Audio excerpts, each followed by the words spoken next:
ازيكم حلوين؟ انا ديانا، وده ديانا شو. هتكلم فيه معكم مواضيع كتيرة ومختلفة ومتنوعة، بس دايما هيكون الهدف من احنا نخلي حياتنا اجمل واحلى واسعد لينا واللي حوالينا. هتعلم منكم وتعلموا مني، ويا رب اكون عند حسن ظنكم بيا. يلا بينا. دلوقتي واحنا صغيرين، لما كنا بنعمل حاجة وحشة او حاجة غلط، كنا بنتهزق وكان بيتزعق لنا وكنا بنتشتم. ده ممكن كمان نكون ناكل علقة عادي. كبرنا ومبقناش يتزعق لنا من بابا وماما زي الاول. بيتزعق لنا صح، اوكي، وبنتهزق اوكي، بس مش زي الاول عشان احنا كبرنا. مش بس عشان احنا كبرنا، عشان في صوت جوانا هو اللي بيأنبنا، هو اللي بيزعق لنا، هو اللي بيشتمنا، بقى بيقوم بالواجب والزيادة. مش محتاجين حد يجي يحسسنا بغلطنا وبتأنيبنا لنفسنا. بقى عندنا ضمير ودي حاجة كويسة، بس أحيانا بيبقى أوفر، بيبقى جلد ذات، بيبقى تدمير ذاتي للنفس ولثقتنا في نفسنا. حلقة النهاردة اسمها خليك حنين. خليك حنين مع نفسك. الأسوأ احنا أوقات كتيرة بنبقى قاسيين على نفسنا قوي قوي قوي، وبنتكلم مع نفسنا بطريقة وحشة وما بناخدش بالنا منها عشان احنا كبرنا سامعين الصوت ده، فبقينا بنكرره على طول. بقى عايش معانا 24 ساعة، من ساعة ما نقوم من النوم لحد ما ننام بالليل. بيفكرنا بأغلاطنا، بيفكرنا في قراراتنا الغلط، بيفكرنا احنا قلنا ايه وما كانش نعمل، المفروض نقول كذا وما كانش المفروض نعمل كذا. كل يوم كل يوم جلد ذات. طب ايه الغلط في الموضوع ده؟ عادي، انا بهذب نفسي، ده اسمه tough love. المشكلة في الصوت ده، مشكلة الصوت ده انه بيتكلم بطريقة سلبية. المشكلة في الطريقة السلبية اللي احنا بنكلم نفسنا بيها، اول حاجة بتأثر على ثقتنا في نفسنا. لما طول الوقت شايف ان انت حمار ومفيش حاجة بتعملها صح، ودايما كل قرارات غلط، كل قراراتك غلط، ثقتك في نفسك دي هتيجي منين؟ احترامك لنفسك هيقل. انت مش شايف نفسك حاجة كبيرة، مش شايف نفسك ان انت تستاهل، انت مش كفاية. ليه؟ علشان انت حاطط لنفسك ستاندرز معينة، ومهما عملت مش هتوصل لها. ايه فكرة الكمال؟ لازم اعمل كل حاجة صح، وفكرة ان انا ممنوع ان انا اغلط، والكلام ده كله جلد ذات على طول على طول على طول. انا غلطان على طول، انا مش نافع على طول، انا فاشل. لا ثقة ولا احترام للنفس.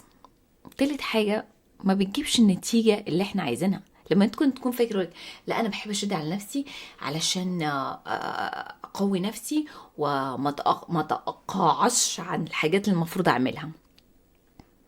اثبتت الدراسات العلمية ان انت لما بتكون بتعامل مع نفسك بطريقة سلبية، البرودكتيفيتي بتاعتك، الانتاج بتاعك بيقل، ما بيبقاش على مستوى عالي، لان انت اساسا ما عندكش ثقة في نفسك. فهتنتج ازاي؟ هتبدع ازاي؟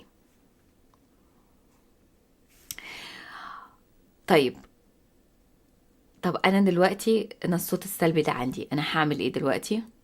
ليه؟ طب مثلا فيرست اوف اول، اكون انا حنين ليه اكون حنين؟ الاشخاص الحنينين مع نفسهم بيكونوا حنينين مع غيرهم. الاشخاص ما بيجلدوش نفسهم، ما بيجلدوش غيرهم. انت مش واقف بالكرباج بتحاسب كل من هب ودب. ليه؟ عشان انت مش واقف لنفسك على الغلطة. اشخاص يقولوا لك انا ما بحكمش عن انا الناس، انا شخص متقبل للناس اللي حواليا. ده يعتمد هل انت متقبل نفسك ولا لا. طبعا في فرق ان انت تكسل وما تعملش حاجات اللي وراك بقى ويلا مش مشكلة، انا مش عايزة اضغط على نفسي. في حاجة اسمها ديسيبلين، وفي حاجة اسمها جلد ذات. الديسيبلين ده من انواع حب النفس وحب الذات بطريقة ايجابية، لكن مش بالكلام السلبي والكلام المؤذي والكلام الموجع. اعرف ناس كتير كتير كتير كتير بتكلم نفسها بطريقة وحشة قوي. لنفرض جالك واحد صاحبك وقال لك انا عملت مشروع والمشروع ده فشل، انت رحت قلت له انت حمار، ما انت حمار، ما انت ما فيش حاجه بتعملها عدله. فاكر لما عملت كذا كذا وفشلت، وفاكر لما خدت القرار ده كذا كذا وفشلت، وفاكر لما مشيت في السكه دي وباظت.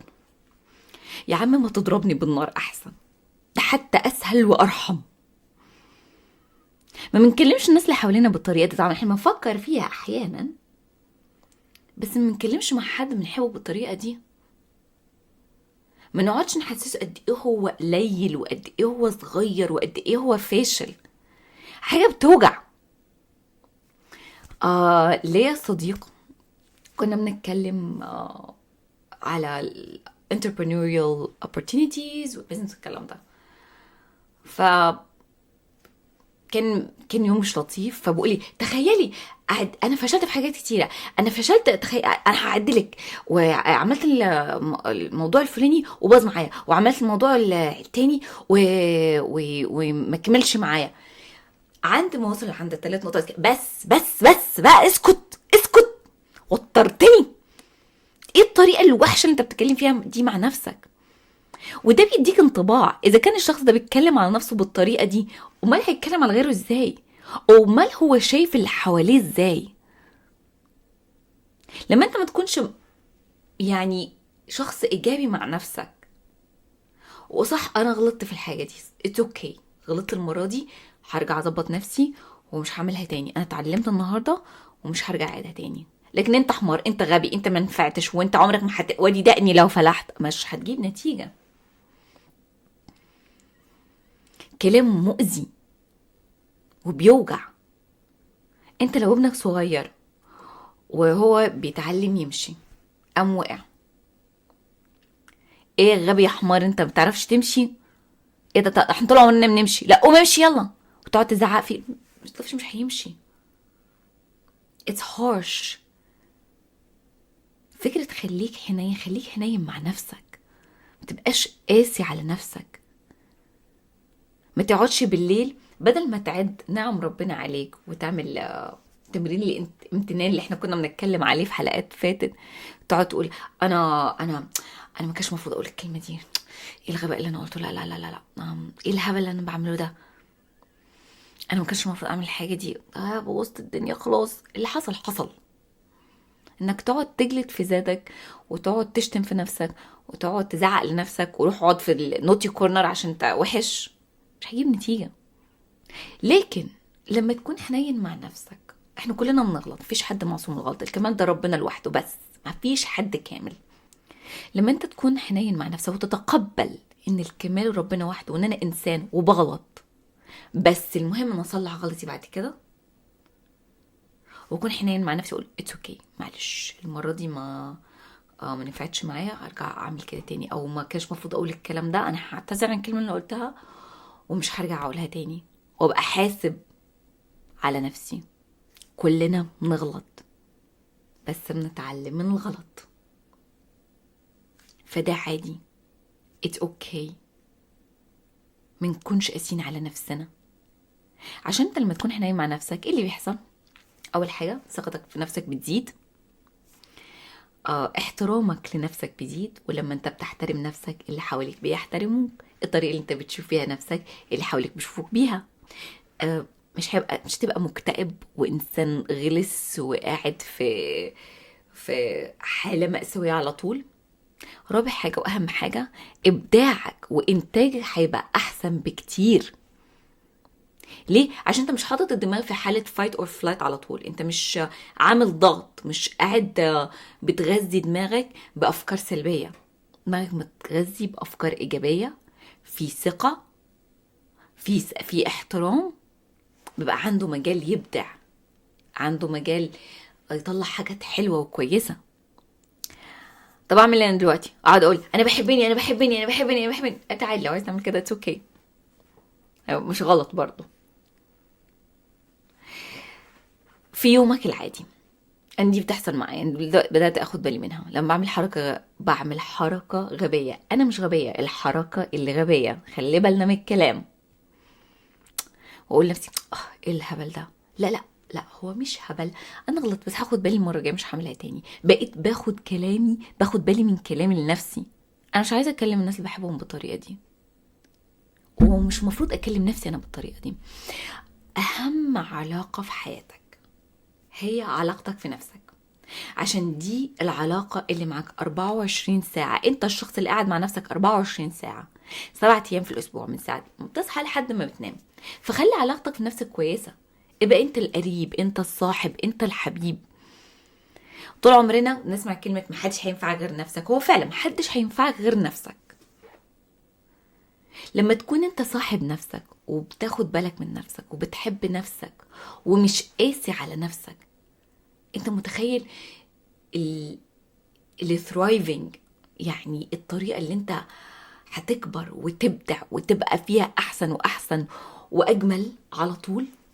تخيل انت بتربي طفل صغير، وبدل ما انت قاعد بتهت فيه وبتهزق فيه وبتبهدل فيه وبتزعق له وبتهزقه على كل حاجة صغيرة، على كل حاجة بسيطة وعلى كل حاجة تافهة، الطفل ده هيكبر ثقته في نفسه هتبقى بايظة. منهم كمان كتير بيتولدوا كمان ايه في الفترة دي، لما بيبدأوا الكلام بيبقوا بيتهتهوا، خايفين يقولوا حاجة غلط. بيبقى المحرك الأساسي لكل التصرفات وكل الكلام اللي احنا بنعمله هو الخوف. لكن لما تيجي انت تكلم طفل صغير وتقول له ويغلط، it's okay it's okay، عادي، انت لسه بتتعلم، خلي بالك المرة الجاية ما تعيدهاش تاني، خلي بالك دلوقتي انت اتعلمت تعمل ايه وهتعمله، والغلطة دي مش هتكررها. الطفل دي ثقته في نفسه هتزيد، هيبقى عنده ايمان في نفسه اكتر، هيبقى عنده ابداع اكتر، هيبقى عايز يجرب اكتر، هيبقى حابب انه يعيش اكتر، لان عارف ومتأكد ان الكمال ربنا لوحده. وعادي لو غلطنا، بتحصل. وانا صغيرة زمان قوي، كان في هو من زمان قوي يعني، بس مش شوية، كان في مقابلة لسماح انور، دي ممثلة، قالت جملة ومسكت في دماغي من ساعة، ممكن وقتها كان عندي من 10 سنين. قالت الفشل أحسن معلم للنجاح. لما تكون حاطط في بالك إن الفشل أحسن معلم للنجاح، يبقى اللي أنا فشلت فيه النهاردة هنجح فيه بكرة. مش هستفيد أنا حاجة لما أقعد مثلا أضيع يوم كامل وأحرق في دمي وأحرق في طاقتي وابوظ الفريكونسي بتاعتي وانا قاعد بهزق في نفسي وحط نفسي في النوتي كورنر. ما استفدتش حاجه، ضيعت يوم، اكشلي اذيت نفسي اكتر ما نفعتها. حلقه النهارده صغيره، انا بحاول اقلل من كلامي عشان زي ما قلت انتوا بتزهقوا، بس نخلينا حنينين مع نفسنا، ما نكونش قاسيين على نفسنا. احنا دلوقتي في كل واحد فينا في مرحله في حياته بيعمل اللي هو بيعرفه في المرحله دي، بعد كده هتعرف احسن، هتعمل احسن. لكن انت بتعمل في اللي موجود ومتاح دلوقتي، بافكارك المتاحة دلوقتي، بالمعلومات اللي عندك دلوقتي.